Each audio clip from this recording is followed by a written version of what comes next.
महिम्नः पन्तानं मदन परिपन्थि प्रणयिनी प्रभुर्निर्णेतुं ते भवति यतमानोऽपि कथमः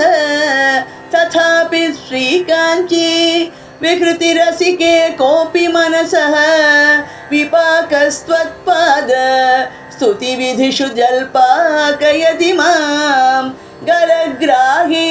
पौरन्दरपुरवनी पल्लवरुचां धृतप्राथम्यानाम् अरुणमहसाम् आदिमगुरुः समिन्धे बन्धूक स्तबक सहयुद्वादिशि दिशि प्रसर्पन् कमह्यः चरणकिरणानाम् अरुणिमा मरालीनां यानाभ्य सनकलनामूलगुरवे दरिद्राणां त्राण व्यतिकरसुरोद्यानतरवे तमस्काण्डप्रौढी प्रकटनतिरस्कारपटवे जनोऽयं कमाक्ष्याः चरणनलिनाय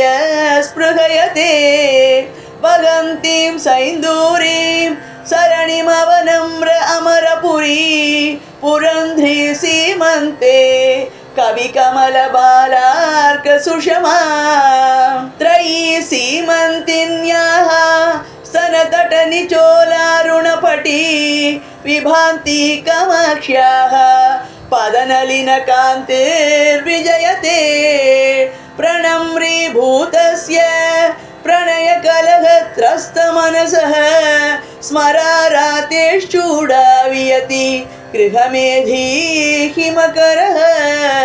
ययोः सान्ध्यां कान्तिं वहति सुषमाभिश्चरणयोः तयोर्मे कमाक्ष्या हृदयमपतन्द्रं विहरतां ययोः पीठायन्ते विबुधमुकुटीनां पटलिका ययोः सौधायन्ते स्वयमुदयभाजो भणितयः ययोर्दासायन्ते सरसिजभवाद्याः चरणयोः तयोर्मे कमाक्ष्या दिनमनुवरीवर्तु हृदयं नयन्ति सङ्कोचं सरसिजरुचं दिक्परिसरे सृजन्ति लौहित्यं नखकिरणचन्द्रार्धखचिता कवीन्द्राणां हृत्कैरव विकसन उद्योगजननी स्फुरन्ति कमाक्ष्याः चरणरुचिसन्ध्या विजयते विरावैर्माञ्जीरैः किमपि कथयन्तीव मधुरं पुरस्तादानम्रे पुरविजयिनी स्मेरवदने वयस्येव प्रौढा शिथिलयति या प्रेमकलह प्ररोहं कमाक्ष्याः चरणयुगली सा विजयते सुपर्वस्त्रीलोलालक परिचितं षट्पदकुलैः स्फुरल्लाक्षरागं तरुणतरणी ज्योतिररुणैः वृतं कान्त्यम्भोभिः विसुमरमरन्दैः सरसिजैः विधत्ते कमाक्ष्याः चरणयुगलं बन्धुपदवीं रजः संसर्गेऽपि स्थितम् अरजसामेव हृदये परं रक्तत्वेन स्थितमपि विरक्तैकशरणम् अलभ्यं मन्दानां दददपि सदा मन्दगतितां विधत्ते कमाक्ष्याः चरणयुगमाश्चर्यलहरीं जटाला माञ्जीर स्फुरदरुणरत्नांशुनिकरैः निषीदन्ति मध्ये नखरुचिझरी गाङ्गपयसां जगत्त्राणं कर्तुं मम जननि कामाक्षि नियतं तपश्चर्यां धत्ते तव चरणपाथोजयुगली तुलाकोटिद्वन्द्व क्वणितभणिता भीतिवचसोः विनम्रं कमाक्षि विसृमरमहः पाटलितयोः क्षणं विन्यासेन क्षपिततमसोर्मे ललितयोः पुनीयान्मूर्धानं पुरहर पुरन्ध्री चरणयोः भवानी दृह्येतां भवनि बिडितेभ्यो मम मुहुः तमो व्यामोहेभ्यः तव जननि कामाक्षि चरणौ ययोर्लाक्षाबिन्दु स्फुरणधरणा दूर्जटि जटा कुटीरा शोणाकं वहति वपुरेणाङ्ककलिका पवित्रीकुर्युर्नः पदतलभुवः पाटलरुचः परागास्ते पाप प्रशमनदुरीणाः परशिवे कणं लब्धुं येषां निजशिरसि कामाक्षि विवशा बलन्तो व्यातन्वन्ति अहमगमिकां माधवमुखाः बलाकामालाभिः नखरुचिमयीभिः परिवृते विनम्रस्वर्णारी विकचकचकालाम्बुलकुले स्फुरन्तः कामाक्षी स्फुटदलितबन्धूकसुहृदः तटिल्लेखायन्ते तव चरणपाथोजकिरणाः सरागः सद्वेषः प्रसुमर सरोजे प्रतिदिनं निसर्गादाक्रामन् विबुधजनमूर्धानमधिकं कथं कारं मातः कथय पदपद्मस्तव सतां नतानां कामाक्षी प्रकटयति कैवल्यसरणिं जपलक्ष्मी शोणग जनित परमज्ञाननळिनी विकासव्यासङ्गः विफलित जगज्जाड्य गरिमा मनः पूर्वादृम्मे तिलकयतु कामाक्षि तरसा तमस्काण्डद्रोही तव चरणपाथो जरमणः नमस्कुर्मः प्रेङ्मुन् मणिकटकनीलोत्पलमहः पयोधौरिङ्कद्भिः नखकिरणपेनैर्धवलिते स्फुटं कुर्वाणाय प्रबलचलदौर्वानलशिखा वितर्कं कामाक्ष्याः सततमरुणिं ने चरणयोः शिवे पाशायेताम् अलघुनितमः कूपकुहरे दिनाधीशायेतां मम हृदयपाथोज विपिने नभो मासायेतां सरसकवितारीति सरिति त्वदीयौ कामाक्षी प्रसुतकिरणौ देवि चरणौ निषक्तं शुध्यन्ते नयनमिव सद्वृत्तरुचिरैः समैर्जुष्टं शुद्धैः अधरमिव रम्यैर्द्विजगणैः शिवे वक्षो जन्म द्वितयमिव मुक्ताश्रितमुमे त्वदीयं कामाक्षी प्रणतशरणं नौमि चरणं नमस्या संसज्जन् नमुचि परिपन्थि प्रणयिनी निसर्गप्रेङ्खोलत् कुरलकुलकालायिशबले नखच्छाया दुग्धो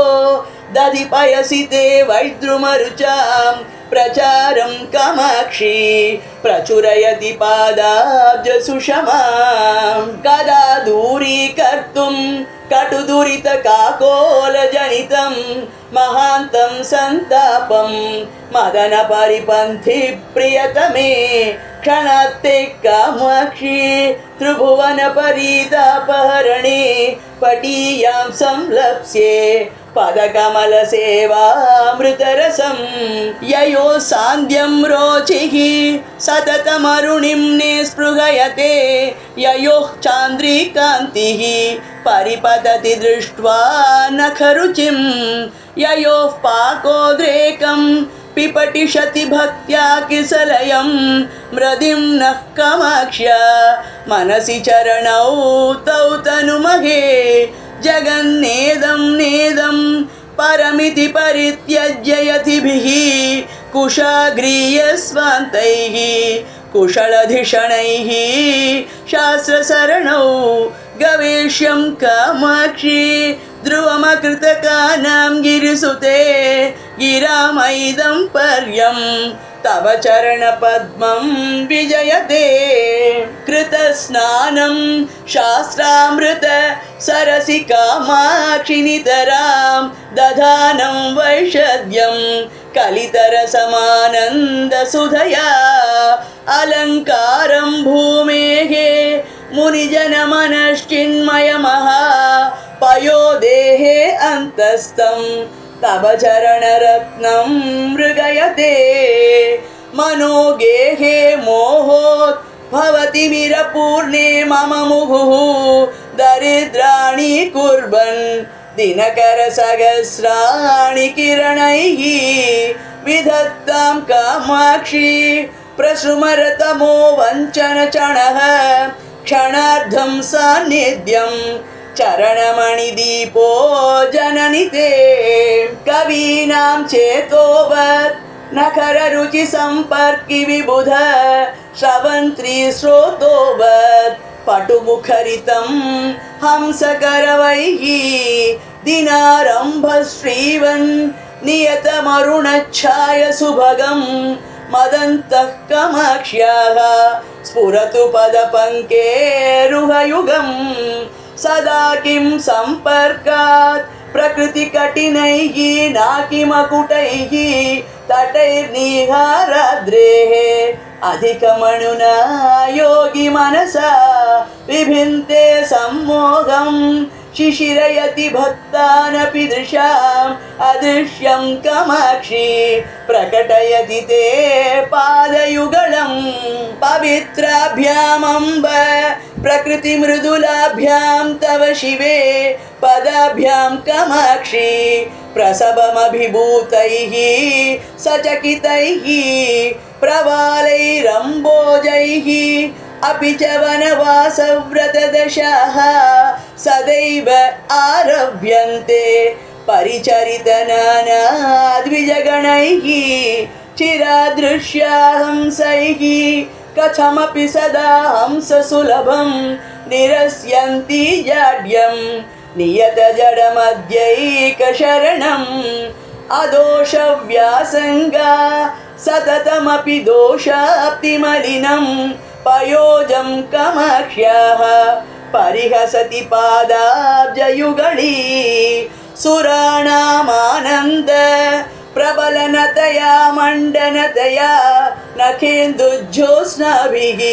विसृमरतमः खण्डनतया पयोजश्रीद्वेष व्रतरततया त्वच्चरणयोः विलासः कामाक्षि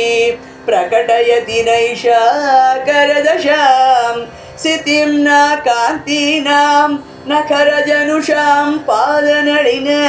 छवीनां शोणिं न तव जननि कामाक्षि नमने लभन्ते मन्दार घ्रथितनवबन्धूककुसुम सजां सामीचीन्यं सुरपुरपुरन्ध्रीकचभराः स्फुरन्मध्ये शुद्धे नखकिरणदुग्धाब्धिपयसां वगन्नब्जं चक्रं दरमपि च लेखात्मकतया श्रितो मात्स्यं रूपं श्रियमपि दधानो निरुपमां त्रिधामा कामाक्ष्याः पादनलिननामा विजयते नखश्रीसन्नद्ध सबकनिचितस्वैश्च किरणैः विषङ्गैः कामाक्षि प्रकटितलसत्पल्लवरुचिः सतां गम्यशङ्के सकलफलदाता सुरतरुः त्वदीयः पादोऽयं तुहिनगिरिराजन्यतनये वषट्कुर्वन् माञ्जीरज कलकलैः कर्मलहरी हविं क्षिप्रोदण्डं ज्वलति परमज्ञानदहने महीयान् कामाक्षि स्फुटमहसि ज्योतिसुधियां मनोवेद्यां मातः तव चरणयज्वा गिरिसुते महामन्त्रं किञ्चिन् मणिकटकनादैर्मृदु जपन् क्षिपन् दिक्षु स्वच्छं नखरुचिमयं भास्मनरजः नतानां कामाक्षी प्रकृतिपटुरुच्चाट्यममता पिशाचीं पादोऽयं प्रकटयति ते मान्त्रिकदशाम् उदीते बोधेन्दौ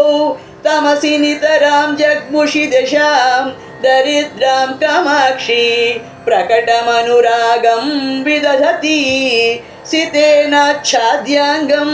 नखरुचिपटेनाङ्घ्रियुगळी पुरन्ध्री ते मातः स्वयमभिसरत्येव हृदयं दिनारम्भः सम्पन् नलिनविपिनानाम् अभिनवः विकासो वासन्तः सुखविपिकलोकस्य नियतः प्रदोषः कामाक्षी प्रकटपरमज्ञानशशिनः चकास्ति त्वत्पाद स्मरणमहिमा शैलतनये धृतच्छायं नित्यं सरसिरुहमैत्री परिचितं निधानं दीप्तीनां निखिलजगतां बोधजनकं मुमुक्षूणां मार्ग प्रथनपटुकामाक्षि पदवीं पदं ते पातङ्गीं परिकलयते पर्वतसुते शनैस्थित्वा मोहाम्बुधिम्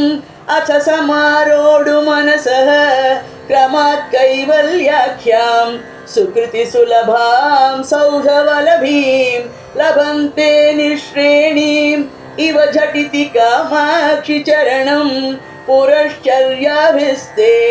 पुरमथन सीमन्ति निजनाः प्रचण्डार्तिक्षोभ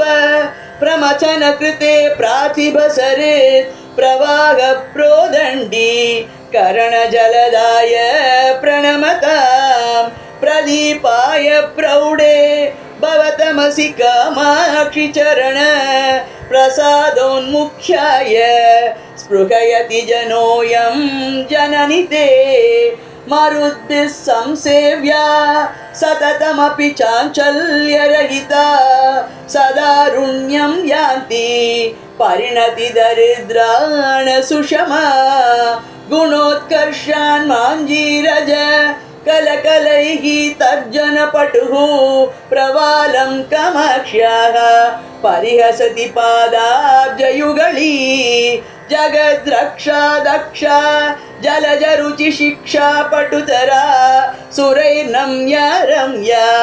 सततमभिगम्या बुधजनैः त्वयि लीलालोला श्रुतिषु सुरपालादिमुकुटी तटी सीमाधामा तव जननि कामाक्षि पदयोः गिरां दूरौ चोरौ जडिमतिमिराणां कृतजगत् परित्राणौ शोणौ मुनिहृदयलीलैकनिपुणौ नखैस्मेरौ सारौ निगमवचसां खण्डितभव ग्रहोन्मादौ पादौ तव जननि कामाक्षि कलये अविश्रान्तं पङ्कं यदपि कलयन् यावकमयं निरस्यन् कामाक्षी प्रणमनजुषां पङ्कमखिलं तुलाकोटिद्वन्द्वं दददपि च गच्छन्नतुलतां गिरां मार्गं पादः गिरिवरसुते लङ्घयति ते प्रवालं सव्रीलं विपिन विवरे वेपयति या स्फुरल्लीलं बालातपम् अधिकबालं वदति या रुचिं सान्द्यां वन्द्यां विरचयति या वर्धयतु सा शिवं मे कामाक्ष्याः पदनलिनपाटल्यलहरी किरज्योत्स्नारीतिं नखमुखरुचां हंसमनसां वितन्वानः प्रीतिं विकजदरुणां भोरुहरुचिः प्रकाशश्रीपादः तव जननि कामाक्षि तनुते शरत्कालप्रौढिं शशिशकरचूड प्रियतमे नखाङ्कुरस्मेर द्युतिविमलगङ्गाम्भसि सुखं कृतस्नानं ज्ञानामृतम् अमलमास्वाद्य नियतं उदञ्चन्माञ्जीर स्फुरणमणिदीपे मम मनः मनोज्ञे कामाक्ष्याः चरणमणिहर्म्ये विहरतां भवाम्बोधौ नौकां जडिमविपिने पावकशिखां प्रणम इन्द्रादीनाम् अधिमुकुटमुत्तं सकलिकां जगत्तापे ज्योत्स्नाम् अकृतकवचः पञ्चरपुटे शुकस्त्रीं कामाक्ष्या मनसि कलये पादयुगलीं परात्मप्रकाश्य प्रतिफलनचुञ्चुः प्रणमतां मनोज्ञत्वत्पादः मणिमुकुरमुद्रां कलयते यदीयां कामाक्षी प्रकृतिमसृणाः शोधकदशां विधातुं चेष्टन्ते बलरिपुवधूटी कचभराः अविश्रान्तं तिष्ठन् अकृतकवचः कन्दरपुटी कुटीरान्तः प्रौढं नखरुचिसटालीं प्रकटयन् प्रचण्डं खण्डत्वं नयतु मम कामाक्षितरसा तमो वेतण्डेन्द्रं तव चरणकण्ठीरवपतिः पुरस्तात् कामाक्षी प्रचुररसमाखण्डलपुरी पुरन्द्रीणां लास्यं तव ललितमालोक्य शनकैः नखश्रीविस्मेरा बहुवितनुते नूपुररवैः चमत्कृत्या शङ्के चरणयुगली चाटुरचनाः सरोजं निन्दन्ति नखकिरणकर्पूरशिशिरा निषिक्ता मारारेः मुकुटशशिरेखा हिमजलैः स्फुरन्ति कामाक्षी स्फुटरुचिमये पल्लवचये तवाधत्ते मैत्रीं पथिकसुदृशा पादयुगली नतानां सम्पत्तेः अनवरतम् आकर्षणजपः प्ररोहत् संसार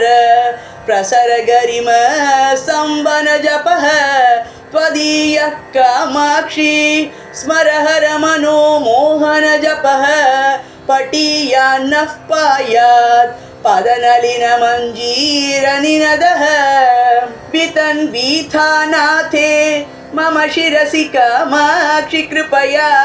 पदाम्बोजन्यासं पशुपरिबृढ प्राणदयिते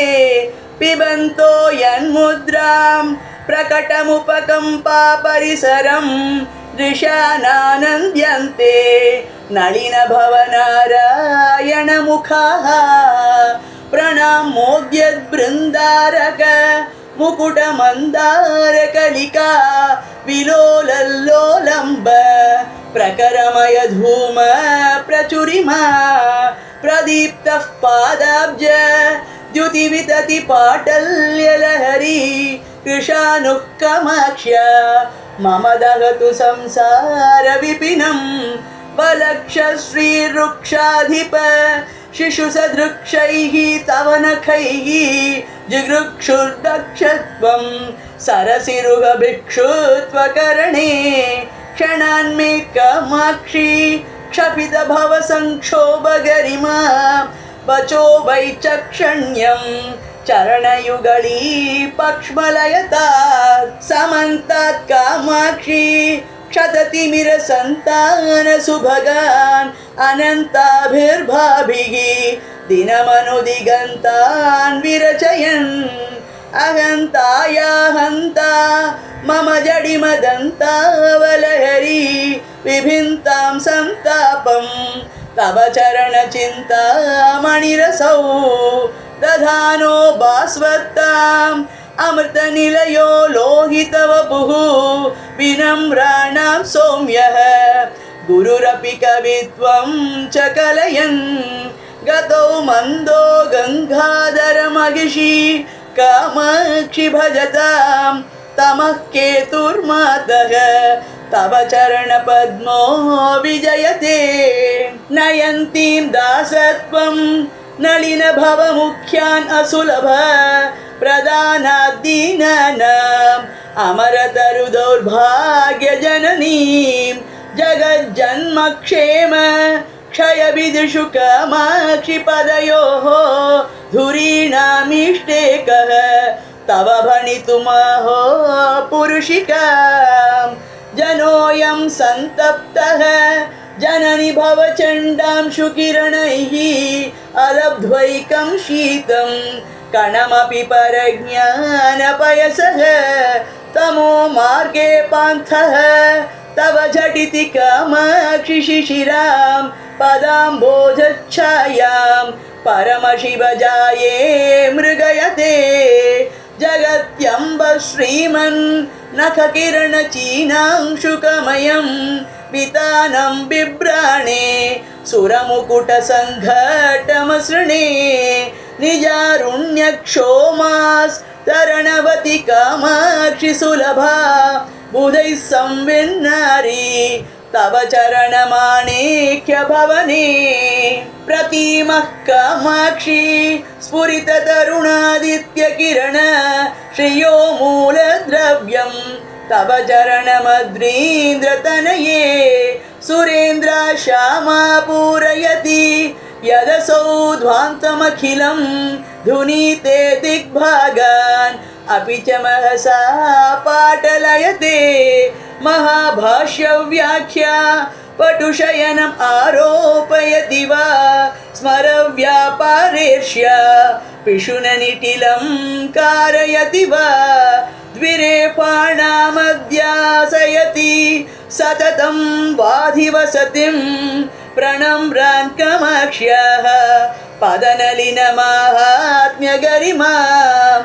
विवेकाम्बश्रोतः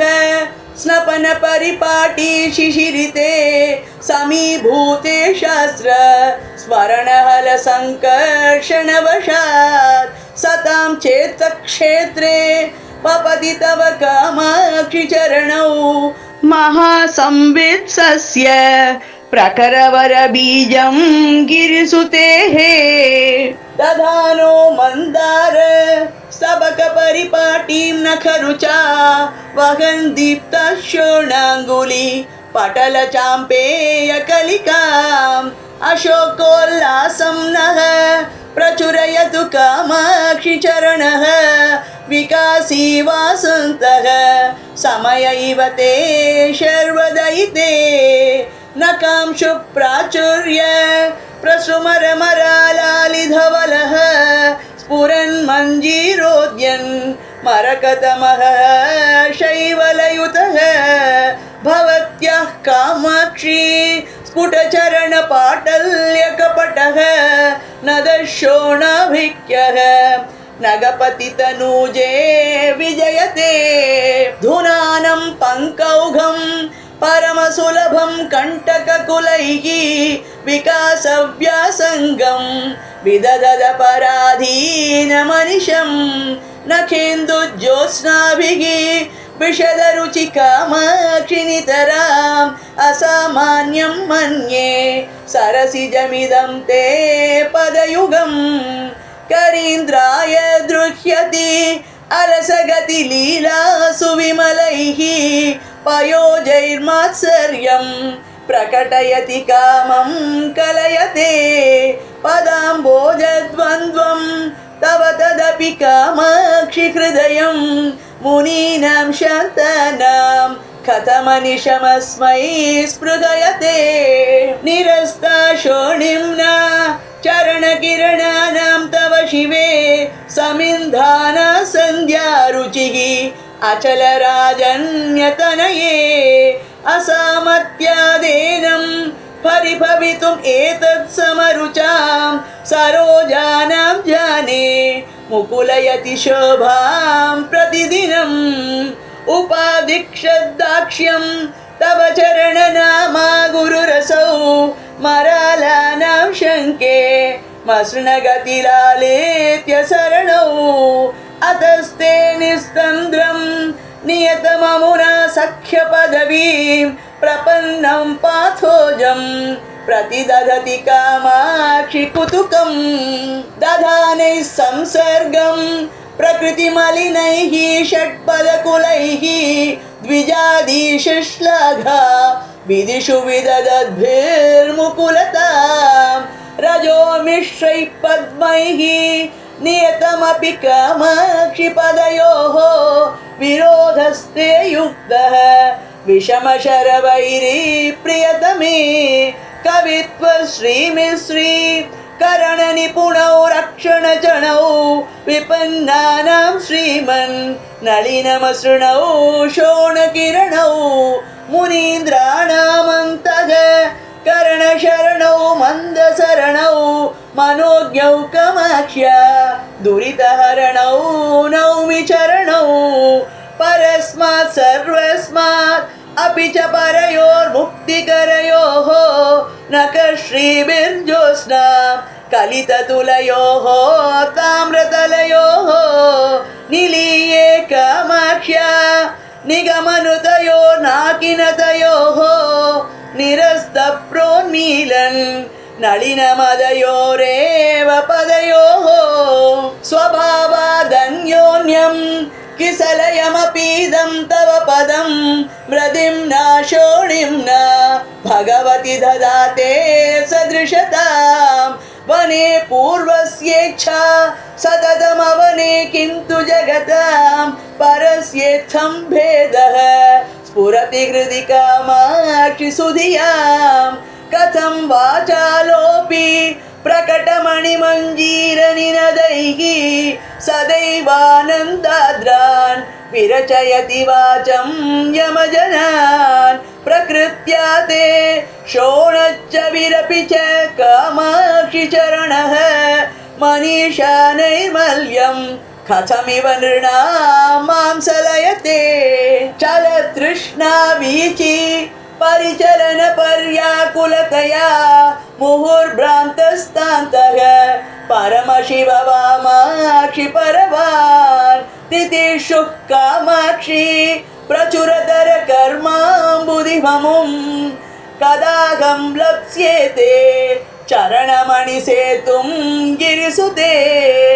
विशुष्यन्त्यां प्रज्ञा सरिति दुरित ग्रीष्म समय प्रभावेण क्षीणे सति मम मनः केकिनिषु च त्वदीयः कामाक्षि स्फुरित चरणाम्भोधमहिमा नभो मासाटोपं नगपतिसुते किं न कुरुते विनम्राणां चेतः भवनवलभीसिंनि चरण प्रदीपे प्राकाश्यं ददति तव निर्धूततमसि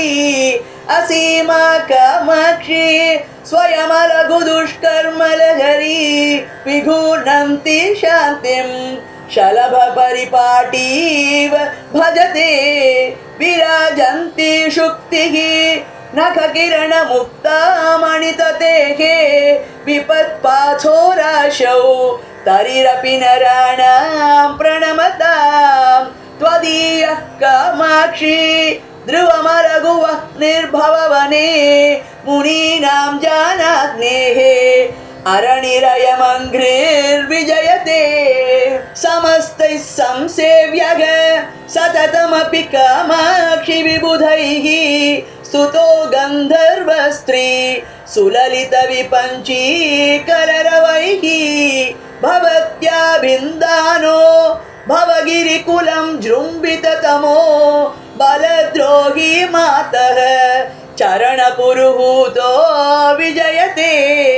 वसन्तं भक्तानाम् अपि मनसि नित्यं परिलसत् घनच्छायापूर्णं शुचिमपि नृणां तापशमनं न केन्दुज्योत्स्नाभिः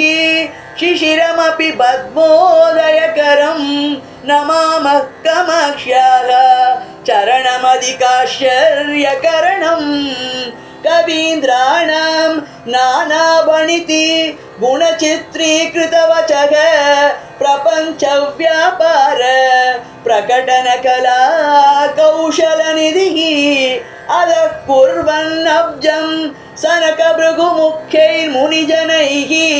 नमस्य कमक्ष्याः चरणपरमेष्टि विजयते भवत्याः कामाक्षी स्फुरितपदपङ्केरुह भुवां परागाणां पूरैः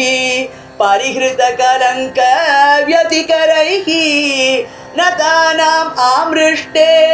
हृदयमुकुरे निर्मलरुचि प्रसन्ने निःशेषं प्रतिफलति विश्वं गिरिसुते तव त्रस्तं पादात् किसलयमरण्यान्तरमगात् परं रेखारूपं कमलममुमेवाश्रितमभूत् जितानां कामाक्षी द्वितयमपि युक्तं परिभवे विदेशे वासो वा शरणगमनं वा निजरिपोः गृहीत्वा याथार्थ्यं निगमवचसां देशिककृपा कटाक्षार्कज्योतिः शमितममता बन्धतमसः यतन्ते कामाक्षी प्रतिदिवसमन्तर्द्रणयितुं त्वदीयं पादाब्जं सुकृतपरिपाकेन सुजनाः जनानाम् अप्यम्ब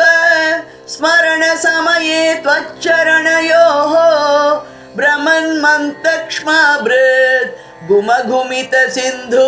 प्रतिभटाः प्रसन्नाः कामाक्षी प्रसवमधरस्पन्दनकराः भवन्ति स्वच्छन्दं प्रकृतिपरिपक्वा भणितयः वहन्नप्यश्रान्तं मधुरनिनदं हंसकमसौ तमेवादः कर्तुं किमिव यतते केलिगमने भवस्यैवानन्दं विदधदपि कामाक्षि चरणः भवत्यास्तद्रोहं भगवति किमेवं वितनुते यदत्यन्तं तां यति अलसगतिवार्ता स्वपि शिवे तदेतत् कामाक्षी प्रकृतिमृदुलं ते पदयुगं किरीटैः सङ्घट्टं कथमिव सुरौघस्य सहते मुनीन्द्राणामास्ते मनसि च कथं सूचिनिशिते मनोरङ्गे मत्के विबुधजनसम्मोदजननी सरागव्यासङ्गं सरसमृदुसञ्चारसुभगा मनोज्ञा कामाक्षी प्रकटयतु लास्य प्रकरणं रणन्मञ्जीराते चरणयुगळी नर्तकवधूः परिष्कुर्वन्मातः पशुपतिकपर्दं चरणराट् पराचां हृत्पद्मं परमभणितीनां च मकुटं भवाख्ये पातोधौ परिहरतु कामाक्षि ममता पराधीनत्वं मे परिमुषितपाथो जमहिमा प्रसूनैः सम्पर्कात् अमरतरुणी कुन्तलभवैः अभीष्टानां दानात् अनिशमपि कामाक्षि नमतां स्वसङ्गात् कङ्केली प्रसवजनकत्वेन च शिवे त्रिधा धत्ते वार्तां सुरभिरिति पादो गिरिसुते महामोहस्तेन व्यतिकरभयात् पालयति यो विनिक्षिप्तं स्वस्मिन् निजजनमनोरत्नमनिशं सरागस्योद्रेकात् सततमपि कामाक्षि तरसा किमेवं पादोऽसौ किसलय रुचिं चोरयति ते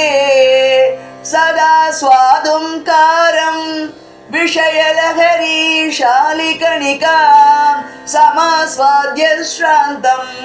हृदयशुकपोतं जननि मे कृपाजाले फाले क्षणमगिषि कामाक्षिरवसात् गृहीत्वा रुन्धिताः तव पदयुगी पञ्जरपुटे धुनानं कामाक्षि स्मरणलवमात्रेण जडिम ज्वरप्रौढिं गूढ स्थितिनिगमनैकुञ्जकुहरे अलभ्यं सर्वेषां कतिचन लभन्ते सुकृतिनः चिरादन्विष्यन्तः तव चरणसिद्धौषधम् इदम् रणन्मञ्जीराभ्यां ललितगमनाभ्यां सुकृतिनां मनोवास्तव्याभ्यां मतिततिमिराभ्यां न करुचा निदेयाभ्यां पत्या निज शिरसि कामाक्षि सततं नमस्ते पादाभ्यां नलिनमृदुलाभ्यां गिरिसुते सुरागे राकेन्दु प्रतिनिधिमुखे पर्वतसुते चिराल्लभ्ये भक्त्या शमदनजनानां परिषदा मनोभृङ्गो मत्कः पदकमलयुग्मे जननि ते प्रकामं कामाक्षि त्रिपुरहरवामाक्षि रमतां शिवे संविद्रूपे शशिशकलचूडप्रियतमे शनैर्गत्या गत्या जितसुरवरेभे गिरिसुते यतन्ते सन्तस्ते चरणनलिनानयुगले सदा बद्धुं चित्त प्रमदकरियूथं दृढतरं यशस्सूते मातः मधुरकवितां पक्ष्मलयते श्रियं धत्ते चित्ते कमपि परिपाकं प्रथयते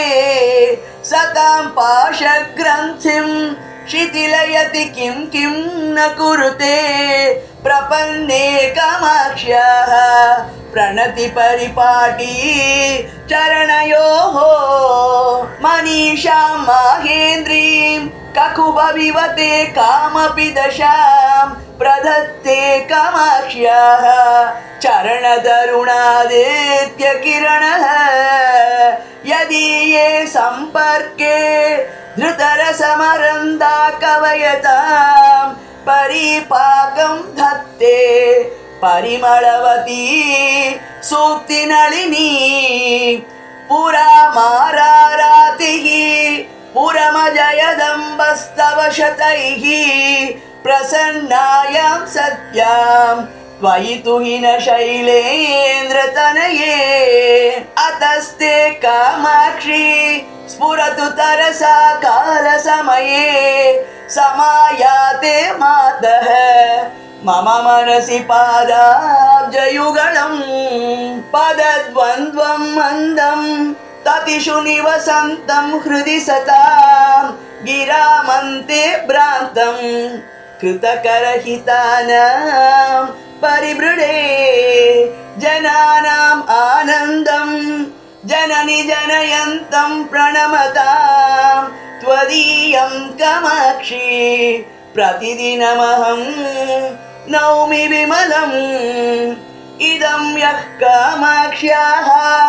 चरणनलिनस्तोत्रशतकं जपे नित्यं भक्त्या निखिल जगदालादजनकम् स विश्वेषां वन्द्यः सकलकविलोकैकतिलकः चिरं भुक्त्वा भोगान् परिणमति चिद्रूपकलया। शुभम्।